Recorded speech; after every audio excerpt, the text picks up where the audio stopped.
Welcome back to episode number 2 of Vibe Coding until I make $100,000. This is gonna take a while. So in the last episode we actually built a Chrome extension to scrape YouTube comments, and this is going to be imperative for the upcoming Chrome extensions because, first of all, I am not creative enough to keep coming with ideas. And second, because I don't think that creativity by itself should be the only thing to use when you come up with product ideas, which these apps are going to be. It's very important to find some signal, to find people complaining about something specific, and to build things focused on solving some type of problem. So even before using the Chrome extension that we built, I wanted to give it a try to Reddit and see if I could find any potential ideas there. I have my own scraper for Reddit, so what I did was to scrape Etsy and Etsy sellers.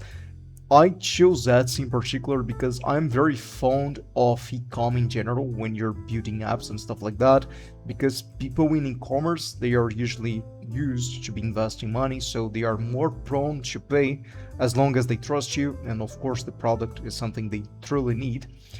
And I took a look at Etsy and I was not able to find any good ideas. Like, I scraped around, I'm not sure, I think it was roughly 500 to 600 comments.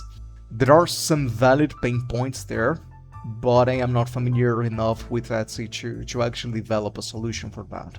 So right after taking a look at Etsy and not finding anything, I decided to go on YouTube and see what I could find.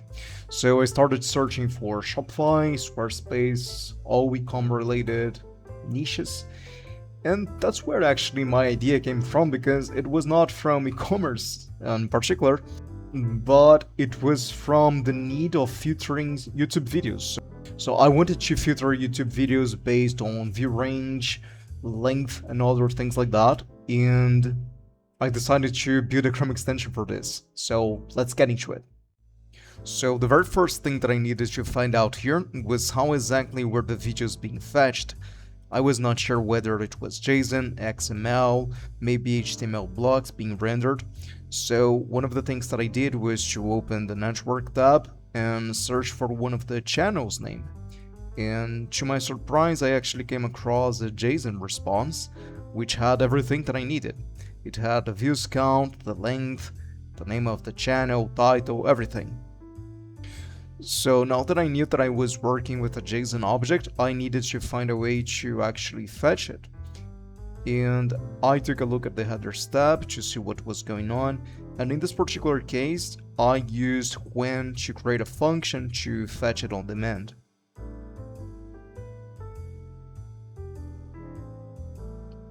After much back and forth, I finally had something working.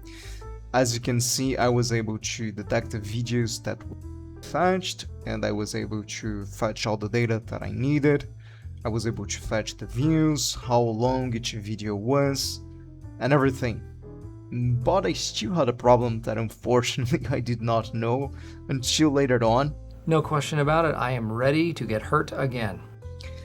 But this was actually good enough for me to go ahead and start working on the Chrome extension. My first step here is to actually use ChatGPT to make the UI for me, and I wanted something that looked very similar to YouTube's UI. So what I did was I fetched all of the CSS variables that YouTube has. I used when again to clean it up, and then I asked ChatGPT to make a UI for my Chrome extension based on those variables. So I also added screenshots explaining briefly what I had in mind.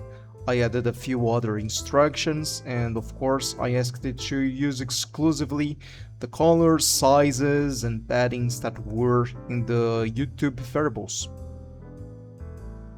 So this was the end result, and honestly I think it's amazing. I was pretty happy with it, and I went ahead and started working on the logo.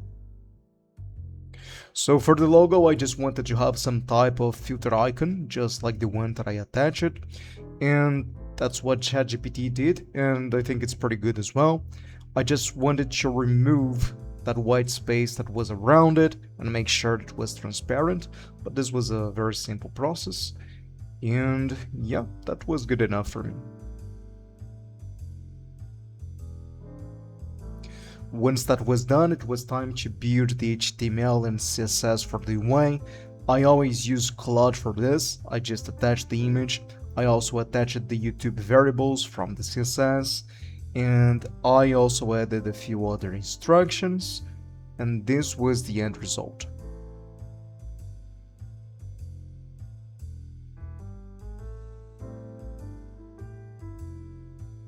As usual, I always create a samples folder in my project. This folder is going to be used exclusively by the AI, and in here I add the HTML that Claude coded, so it can be used as a reference for what exactly I wanted to use in the Chrome extension.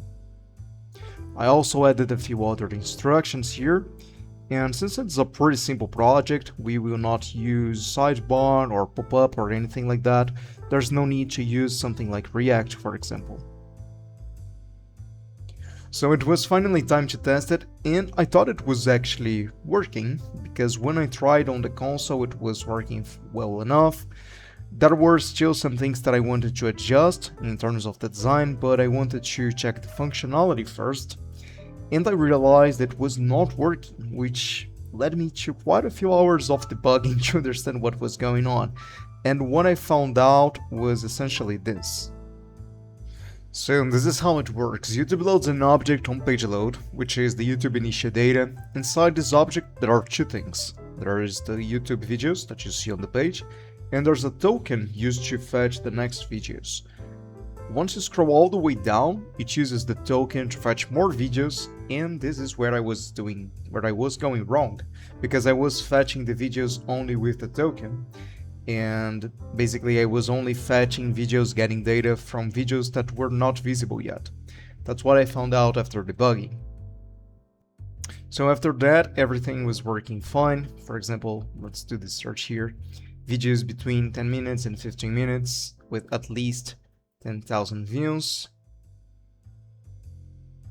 and as you can see, everything is working as it's supposed to. There's just one thing here that I did not fix, and I'm gonna leave this for a different version, which is people also watched and explored more. They are not being filtered, they are not in the API that I talked about. I do believe that there is an additional API to handle those. So if we get enough views, if we get enough downloads and requests, of course I'm gonna add this, but for MVP I think this is more than good enough for now.